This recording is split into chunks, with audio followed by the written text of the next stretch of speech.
Anyways, that's what the Jets just did to their roster. We got a lot of other stuff to get into. Again, it was a crazy trade deadline-ish. I don't know. I think last year was better. No, it wasn't. We had massive moves. Also, power rankings though, guys. Again, we just had the first half of the regular season finish up. So we had a lot of stuff to get into. Let's get this thing going.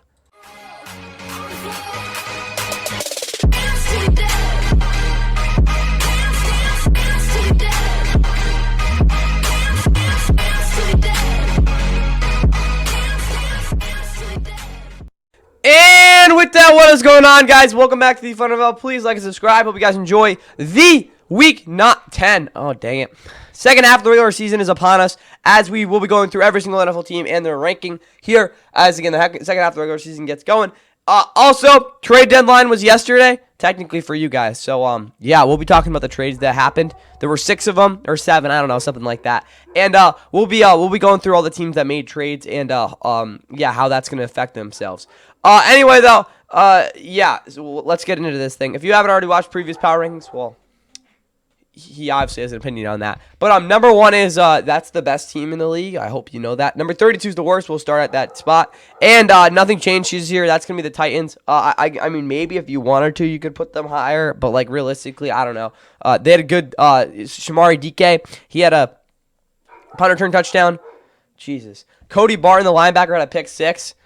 Some other things happened, but, like, realistically, that offense still sucks. And, like, again, until they get better, what else are you going to really expect there? They already made their trades. If I remember it, Roger McCreary got traded. They didn't do any major tank trades, so that's why they're there at 32. But other than that, I mean, guys, the Titans, they're 1-8. They're the worst team in the league. Like, what else do I need to tell you guys? Another team that is making the case to be the worst team in the league is the Saints, which brings us to our first trade, as they have just traded Trevor Penning to the Chargers. What a trade, guys. Chargers, big-time move for you guys. He's obviously one of the best players in the league. That will be a trade that they will look upon very, very much in the future. But, yes, for the Saints, blown out by the Rams. It really wasn't close in Tyler Shuck's first start. He did throw a touchdown, though, which was pretty cool. Realistically, guys, I don't know. The Saints are absolutely terrible. They're 1-8 as well. With Rattler, were at least somewhat, again, competitive, but they just really weren't against the Rams. It really wasn't even that close at all. Again, they had the ball for like 16 minutes. 30. Give me the first team that had a bye week. That was the Jets, and that brings us to more trades, which we'll get into right now. Let's see our first trade, if I can find it. There we go.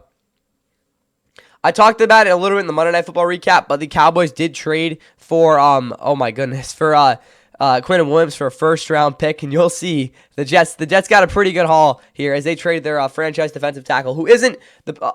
We're just going to go to Quinnen Williams. So I think it is important to give some context here. I don't want to make this a movie, though, so we won't talk about it too much. But Quinnen Williams, again, we look at him. He obviously has had his, again, 2022 All-Pro season. That was his best year of his career. I mean, there's no way around that. I'd like to say that 2023 was better, considering he was a better run defender. And he also had a bit higher pressure rate, but 2022 is his best career year.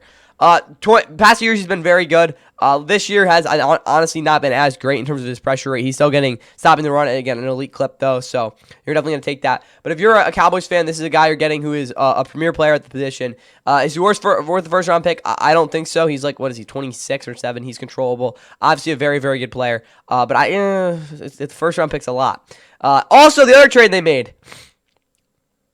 Oh, wait, shoot, yeah, Mazi Smith went to the Jets. That is definitely a guy that I think that was a very good pickup there for Mazi Smith. First and second round picks as part of the Quinnen Williams trade. Guys, Mazi Smith was the first round pick by the Cowboys. They simply never used him right. He also struggled on them as well. I think it was mostly because they didn't use him right. But again, here going to the Jets, I think there's a really good chance that he thrives here and is a very, very good player. And I think that was honestly a steal for them. So look out for that. I think that was a major win in the trade for the Jets. Cowboys, obviously, Jerry Jones is trying to just stir the pot. And here's the other trade. Yeah, Sauce Gardner is a Colt now. Yeah, that's actually absolutely bonkers. They traded 2 first-round picks for him, too. Absolute haul for Sauce Gardner. The Jets now have 2 first-round picks the next 2 years. Obviously trading one of their now 3 first-round picks from that 2022 draft. Yeah, that was an absolutely insane trade there by the Jets. They got a haul for Sauce Gardner. Was it worth trading? I don't know. Sauce Gardner, despite not really being the greatest player, honestly, the past 2 years, really overall, he obviously is an elite talent and one of the best cornerbacks in football. So, yeah, that was an absolute haul for him. Would I have made that trade? I don't know, but, I mean, you got an absolute haul for him. So, like, how much am I going to really say? Yeah, a lot more than 2 receptions. Okay, this is a little bit of a crappy stat because he hasn't been elite this year, but he's still been really good, better than last year for sure. But yeah, Sauce going to the Colts, that is a massive move. But yeah, for the Jets, I mean, they just got an absolute haul back for these guys. They got Monty Smith back too. If you're a Jets fan, you guys suck. Again, you are punting on the season, as you all know. That's why they're lower in the power rankings, because this team is worse. But at the same time, they got an absolute haul for the future. And Monty Smith is a guy that, again, I don't think, maybe not this year, but next year, I think you guys will be reaping the benefits of. But they're at 30 because they're bad. They did get their first win of the season a couple weeks ago, though, which is pretty cool. Against the Bengals a couple weeks ago, though, which was pretty cool. But this week they will be. They'll be playing. Who are they even playing this week? It's not coming. I don't think it will come. We'll look at that later. 29. I have. Oh no, they got the Jets. They got the Browns. Speaking of that, the Browns are at 29. That's an absolute tank ball. Browns will be paying a visit to the Jets for the, again, absolute monster tank ball this week. Again, probably Dylan Gabriel's last start if I had to guess before Shedeur Sanders takes over. It's kind of unfortunate, but again, that's probably how it's going to be for them. They looked absolutely awful against the Patriots, despite Myles Garrett having 5 sacks a couple weeks ago. Had their bye week. Again, I can't really move them around too much. 28. Give me the Dolphins. They looked absolutely pathetic on Thursday night. They did just, again, a couple days ago, trade Jalen Phillips, their franchise edge rusher, even though he hasn't really been healthy the past couple of years, to the Eagles, who, again, will probably be getting a lot of quality play out of him. Other than that trade, again, the Dolphins they're really bad. They already fired Chris Gear, their longtime GM since 2016, and also was with the organization since 2000. Also, Mike McDaniel, head coach, he's kind of doing his own thing now. He'll probably be gone after the end of the year if I had to guess, in Tua, who really knows what's going to happen with him unless he has a monster second half. But the Dolphins are obviously now 2-7. Unless they pull off of 2021, I don't see that happening now. They're definitely cooked. 27 Giants. Yeah, they're there. They're just, again, kind of like moping around at this point in the season. They didn't really look that competitive against the Niners really at all. Defensively, they can't stop a cold. Offensively, they don't really have many weapons. Jackson Dart's trying to make do, though, which, again, is good to see. 26. Give me the Bengals. Realistically, they're not this low, but realistically, they are, considering they're the worst defense in NFL history. You saw Chase Brown. He was really pissed. I mean, again, he deservedly. That was broken English. Deservedly, considering, again, how the fact they've given up 40, they've scored 38 points past 2 weeks, and they still managed to lose both those games. But again, they're again just really unfortunate with that. But still, at the same point in time, this Bengals defense is the first since the Saints defense in 2012 to give up over 300 points in their first 9 games. So again, awful defense, even worse than last year. I don't know. You're going to your bye week. You can fire your defensive coordinator or something. I don't know. Figure something out. 25 Raiders. What are you guys going to do about losing? That's what I'll say. They're now 2-6. They've lost. I don't know. They're just not good. They have coming off a really tough loss against the Jags. I mean, they went for the win, which I like to see. Again, you can see they're still a competitive football team. I think that game against the Chiefs, again, especially with them coming off the bye now, it was a little bit of, a kind of mockery of what they actually are. So the Raiders, obviously, they're not a good football team, but I don't think they were as bad as they played a couple weeks ago. But at the same time, they obviously have not had a successful season, and that's why they're here. But realistically, they were much better, more complete of a football team than what the Bengals were this past week. 24, I got, also, wait, I got the Raiders trade. The Raiders made a trade. I forgot about that. My bad. What the hell? We'll get more on that. Yeah, Donnie Mitchell to the Jets. That's actually a big trade. So at least the Jets now have a receiver. That was your other trade. Jags are acquiring Jacoby Myers from the Raiders for a 4th and a 6th round pick. Obviously, Jacoby Myers is having the worst year of his career. We can pull up his stats. Again, his numbers aren't absolutely abysmal, but they're not good. Like, these are not, again, he doesn't have a touchdown this year. Obviously, there was a meme with him with the Patriots when he doesn't have a touchdown. Obviously, these numbers aren't good, but, like, still on track for, like, I don't know, 800 yards or something like that, or 700. Yeah, worst year of his career so far. Him going to the Jags. The Jags need some sort of answer receiver. Travis Hunter's probably going to be out in a minute. Obviously, they like Parker Washington, but they do need another boundary receiver. Obviously, Diamond Brown is not a consistent guy to really think about that. Oh, my God. Oh, the cat. That's actually crazy. I remember that. Again, if you didn't remember. There is a black cat now. The Panthers, the Panthers, if you don't remember, I made a whole thing about that with the Panthers, but who knows, we might bring that back. But for the Panthers, not for the Panthers. We'll get to them in a minute. For the Jags, this is definitely a huge trade. That's what I'll say there. This is definitely a guy they need, and good job. But at the same time, for the Raiders, he didn't want to be on the team, so, like, what else am I going to say? They're really just selling at this point.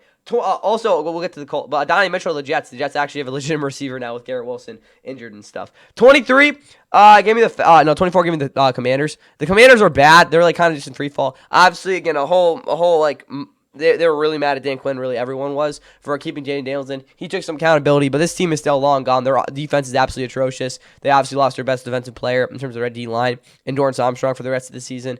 Their secondary has been pretty abysmal this year, outside of some good plays from Mike Sanders. Still, offensively, I can get into a lot of different things, but obviously, Marcus Mariota is not the guy you want to have to start. So, the Commanders are kind of in free fall right now. They've lost 4 straight. It's looking really, what is it, dim now, I guess. 23 is the Falcons. They're just kind of a fun team to watch because, I mean, you just saw they completely choked that game against the Patriots. Obviously, we haven't seen a game like that from them against the Patriots ever either. So, again, the first time for everything. But, yeah, Michael Penix was decent. I don't know. Their defense is talented but not awesome. That was a game they should have won, which, again, they didn't. So, yeah. 22 Cowboys, their defense is outside of the Bengals is obviously the worst in football. Offensively, there's a lot of good things that, again, they have been doing. But this past week and, again, the weekend against Broncos, we did not see any of those things go on. And then the turnovers are really hurting them right now as they, again, kind of got manhandled by the Cardinals in a lot of ways. Speaking of the Cardinals, they're at 21 for me. They didn't really have a huge transformative performance. They looked very similar to the way they did against the Packers, but that defense played so much more decisive. And the fact that, again, guys like Will Johnson and what's his name, Calais Campbell played the way they were able to, that is what kind of gave them that sort of leg up against the Cowboys in that game. Also, again, sticking with Jacoby Brissett for Week 10 in Seattle, that is, again, going to give them a decent shot to win that. 20, give me the Panthers. I want to put them lower, but I can't do that because I don't know. They just won in Green Bay. That's, again, it's really hard to win at Lambeau, and the fact they were able to do that was pretty crazy. Bryce Young back, I think, does make a pretty big difference for them. Again, he's obviously not had the greatest season, but he's still been a guy who makes them more competitive.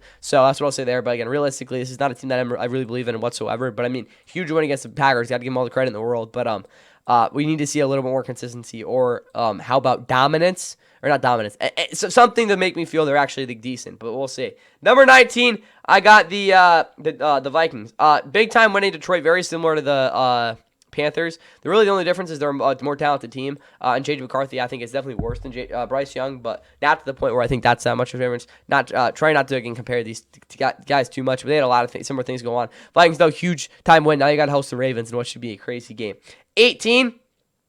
Give me the Jaguars. We already talked about the trade they did make. They did make. I think there was another trade that I'm missing though, right? Did I miss anything? No, this one I don't know. We didn't talk about this one.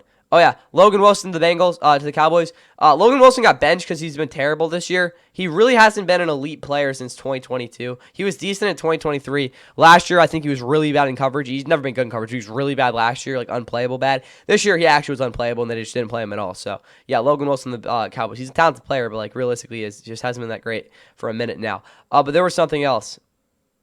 I don't even know what this is supposed to mean, but whatever. Not that trade. Looking on the Twitter page here. We'll get to that in a little bit too. But I think that was it, right? No. Yeah, there we go. So, yeah, the Jags, again, we already talked about their trade for, what was his name? Jacoby Myers. He'll have definitely another element to this offense. But offensively, overall, this game, they weren't awesome against the Raiders. They were able to figure it out, again, on those last couple drives, though. Defensively, I need to see more, again, of that multiple style we saw earlier in the season, because that element really does enhance what they can do and really, again, makes them a much better team. But, again, until we see that, I can't really buy into them too much. That was more of a game they just got to get the win than anything. 17, I got the Texans. Again, realistically, they should be lower than this. They're 3-5. They haven't shown any sort of, again, consistency on offense whatsoever this year, or anything, actually, when you think about it, considering the only offense they did was against again, an absolutely, drained Ravens defense. And that was back in week 5. But again, they lost C.J. Stroud, so there's definitely something there. But again, at the same time, this defense has been elite for this team, and until this offense can sustain any sort of anything, I can't really believe in them whatsoever. 16, I have not the Packers, the Bears, who again did make a trade we'll get into. It was not the Trey Hendrickson trade. Obviously, absolutely putrid defensive performance last week against the Bengals, but obviously we saw how well they had, again, on offense, as Caleb Williams had his best game of the season. Realistically, he was definitely some mysteries, but I'm not going to get too deep into that, because again, when he plays well, just stick with that. So, about a really good game. The running game was off the charts. Again, if they can do anything close to that over the next couple weeks, that would definitely help them a lot. Texans and Jags will be playing next week, and then for the this coming week, that's why I put them together. And then obviously the Bears will be they have a game this week too against the. Who are they even playing? Let me think. Giants. So yeah, definitely an opportunity to win there too. But the trade they didn't make was not for Trey Anderson. They traded for Joe Tryon-Shoyinka from the Browns, who I kind of forgot was on them. He really didn't get a ton of pass rush snaps. He really hasn't ever been that great. He was at least somewhat respectable guy for the Bucks, but never really truly again worth that first round pick. And so yeah, that's why they're again definitely not the trade they would have wanted. But whatever. Again, they're looking okay. Their defense though is not. 15, I got the Niners. I don't know, guys. This team is they're still rolling. They got the Rams this week. That game's again in front of the whole country. It should be a huge one. And Brock Purdy's expected to be back. So is Brandon Ayuk. I finally again got an update on him and Ricky Pearsall. So hopefully except their defense. Their defense is cooked. But fully loaded offense against that Rams defense, which will be a really fun one to watch. I think that'll definitely be the best game of the week. But for the Niners specifically, this is a game against the Rams where, yes, you did beat them in week 5. But this is a game to really truly say we're as good as them. We're as good as Seattle. We're right with them. So we'll see. It should be interesting. Again, they had a really nice win against the Giants, but again, CMC's gonna have to have. I wouldn't say have to have. He's gonna have a pretty darn good game here. Again, they're gonna be able to put up a really good game against the Rams. I really would. Again, as a Niners, again, looking at the Niners, I really would have wished if they actually guided both that defense, because this defense is really, really depending on Renardo Green and Yamil Lenore, who are obviously definitely quality corners, but they've never really proven to be these like elite guys. And those guys are like really holding down the fort in coverage. 14 though, I have the Chargers. I really wasn't moved at all by their win against the Titans. They did what they were supposed to. Their defense looked really good, as you're supposed to against the Titans. Kind of just one of those, you take care of business and then you kind of get a chance to make a statement against these guys. Who's at number 13? I got the Steelers, who had a big time statement against the Colts, handing them their second loss of the season as they forced 6 turnovers and had their best defensive performance by far of the season. I mean, you can say the Patriots game was as good, but not really. Steelers, massive win. This is a team that has gotten some pretty big wins this season against. Again, we look back at the Patriots in week 3 when again they weren't that great, and now with the Colts, they've been able to win a couple of these big time games. But realistically, this game in SoFi is huge for them. I think that their offense will actually have to step up and play their best game of the season if they want to be able to beat the Chargers this next week. But we'll just have to wait and see for that. That's gonna be a really intriguing matchup. They're still atop the division despite some teams threatening them. Or one team really threatening them. Number 12, we get the Packers. That was a terrible game against the Panthers in all ways you can imagine, as Jordan Love stunk and they just didn't really play well at all. But at the same time, their offensive line is healthier than the Chargers again. Chargers got Trevor Penning, so maybe I'm wrong there. But defensively, they really weren't that good at all in terms of, again, their gap control. They were decent in terms of, again, the horizontal displacement. That didn't really beat them too bad. But again, setting the edge is definitely something I want to see next week from them in terms of their running game, and they do need to perform better this coming week if they want to have success against the Eagles, because otherwise they're going to have their butts kicked. Number 11, give me the Patriots. I don't know. They're on a 6-game winning streak. I haven't really seen anything that's really changed my opinion on them. I think Drake May is a little bit of a fallacy right now, and their defense is, I think their defense is a little bit overrated, but we'll see what happens to them. I'm definitely not in the Patriots type train. But again, they're winning games right now. They had a big game against Buffalo back like a month ago, so we're still going to stick with that as, again, the reasoning behind them. Number 10, I got the Ravens. A lot of people are like, why the hell are they this high? They will be after this week against the Vikings, I'm telling you guys. But again, unless Lamar gets injured again, I don't see how this team doesn't go on an absolute tear here and maybe win out and maybe get the number 2 seed. But we'll see. They're 3-5 though, so again, they're obviously not even close to out of the woods yet. But again, they're definitely looking on the up and up. I'm just trying to get ahead of that. Number 9, number 9, we got the Bills. Again, any of these teams making a trade? I don't think so. Yeah, 9, we got the Bills. Not the Bills. My bad. 9, we got the Bucks. Cool. You guys got a big win. No, you didn't. Against the Saints. The Bucks offensively have been a little bit cold the past couple games. Defensively, they're really not as good as they might seem to be. But again, huge game against the Patriots this week at home. Again, if they're able to win that game, definitely going to be going up in the rankings. But I think they are a little bit overrated right now, especially with the injuries they've incurred. 8, I got the Lions. That was a bad game against the team they played. The Vikings in a lot of ways, but at the same time, their offense still performed decently enough. Again, you probably won't expect any sort of game even close to that like Jahmyr Gibbs the rest of the season, which again is a good thing for them. So that's what I'll say there on the Lions. Number 7, I got the Chiefs. I would like to put them higher, but like guys, they have 4 losses. Like I can only put them so high. And also, again, that game against the Bills probably didn't go the way they wanted to. Obviously, they lost. But on top of that, like guys, the Chiefs obviously, again, they're a really good team. So we're not gonna get too deep into that. 6, I have the Colts. They made a trade, obviously, for Sauce Gardner. This is a Colts team that do I put them higher? I think I might have to. That was a big trade. Yes, they traded away Donovan Mitchell. That doesn't really do much for them. They did trade for, again, a guy like in Sauce Gardner to bolster this defense, which obviously, again, builds up the talent that, again, I think a lot of people we're really definitely underestimating. But at the same time, I think I'm comfortable with them here at 6 because, again, considering how bad they played on offense. But if you're a Colts fan, that's again about as big as trade you guys have made in a while. You guys are really going for it this year, and I'm interested to see again how this rest of the season goes. It starts here though. They're going to Berlin, so that'll be interesting. Number 5, I have the Bills. That was a good win against the Chiefs, but I really wasn't expecting a ton, again, other than the fact that Maxwell Harrison had his best game of his career up to this point, kind of a rookie breakout in a lot of ways. Josh Allen still wasn't fantastic. Obviously, you're going to say, 80% completion percentage, all that. He didn't have his best game. And obviously, their offense overall was able to run the ball really well. It was a big win by the Bills, but at the same time, guys, it's the Bills and Chiefs. Like, who cares? 4, yeah, we got the Broncos. They didn't really make any big-time trades, but they are just winning games right now, and they have a very good and very talented defense. I think they're going to be in for a rude awakening in both games they play against the Chiefs this year. But other than that, there's really no reason they can't win like 10 or 11 games. No, not 10 or 11 or 12 games. They really keep moving like this, especially this week. They got to be 8-2 against the Raiders this week. Number 3, I think that is a must-win for them. Number 3, give me the Eagles. Again, I don't think the Eagles are that great, but they are a talented, really talented football team. They just got Jalen Phillips. They're going to be a really tough team to beat up front. And obviously, unless Jalen Hurts is pooping his pants, they're probably going to be a pretty good offense, too. They're at 3. Again, they play a big game against the Packers this week. That'll definitely prove they can be competitive against really good teams, so we'll see. 2, I got the Seahawks. They're probably the most impressive team this week as they absolutely beat the brakes off of the Commanders. I still need to see them, again, beat a really good team, though. They got a really good opportunity, too, next week. They got Cardinals this week, and they got the Rams next week on the road. That will be a massive game for them. They're 6-2, though. They're looking really, really good. Rams are still my number 1 team because they haven't proven any reason why they're not. They did it, again, exactly what they were expecting against the Saints. They got the W. That's really all I got for you guys here. And I hope you guys enjoy these power rankings and these trade deadline breakdowns and all that. We'll get more and more into it as the season goes along and see how these trades work out.